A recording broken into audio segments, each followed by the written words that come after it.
Have you experienced headache with high body temperature and rapid breathing? These are common symptoms of heat stroke.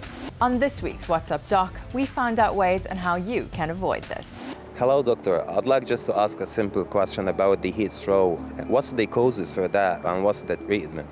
Thank you.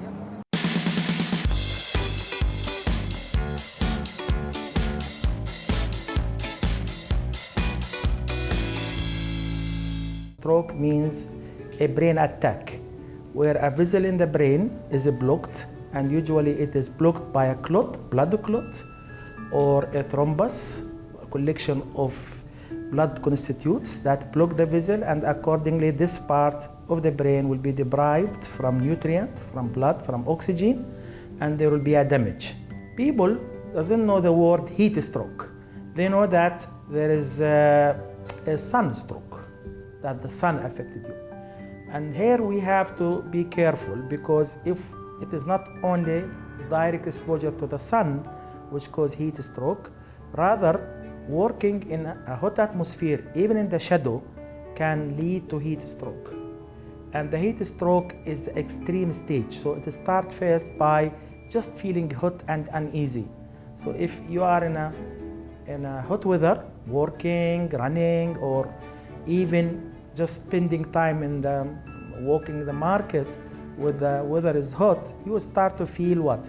You will start to lose fluids. Maybe you will not notice that because maybe you are not sweating that so much, but still you are losing some of the fluids from inside your body, and then you will start to have weak. Then you have to rest in a cold place on and off.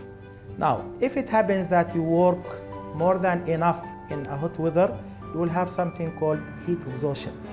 Heat exhaustion, that means you are sweating badly, your skin is warm, and you start to feel headache, nauseated, you want to vomit, and then you start to be dizzy. You are as if you are seeing 1, 2. And then you will have cramps. Cramps is sudden pain, usually it is in both calves, or it can be on the arms and in the whole body. Then immediately you have to stop doing what you are doing in this hot weather. You have to decrease the amount of clothes as much as you can, or the situation permits, and then you have to go to a cold place where is the fan or there is an AC, and rest for a while, and then drink fluids. We don't like fluids to be drank quickly in huge amounts. Rather, you start to take fluids slowly, gradually, and these fluids should have enough amount of electrolytes.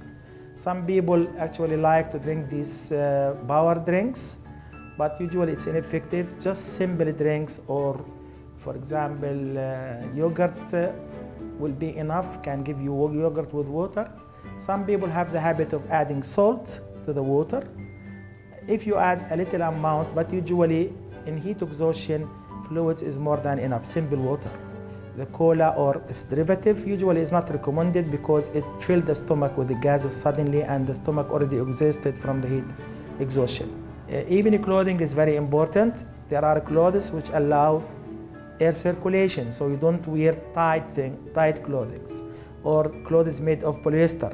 So usually we have to know that laborers have the right to have cotton clothing. Direct sun is the main cause, but very hot weather for a long time also can cause heat stroke. Heat stroke is an extreme of heat exhaustion.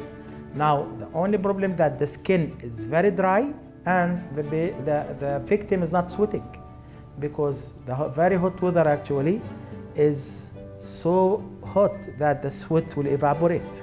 So in heat stroke, usually this system is damaged, either temporarily or sometimes, unfortunately, permanently, where we have permanent damage to the brain. But in heat exhaustion, this center is still working. So if we catch the victim in the heat exhaustion stage, we advise him, and then he will not reach the heat stroke stage, because still the control system in the brain works when we have heat exhaustion.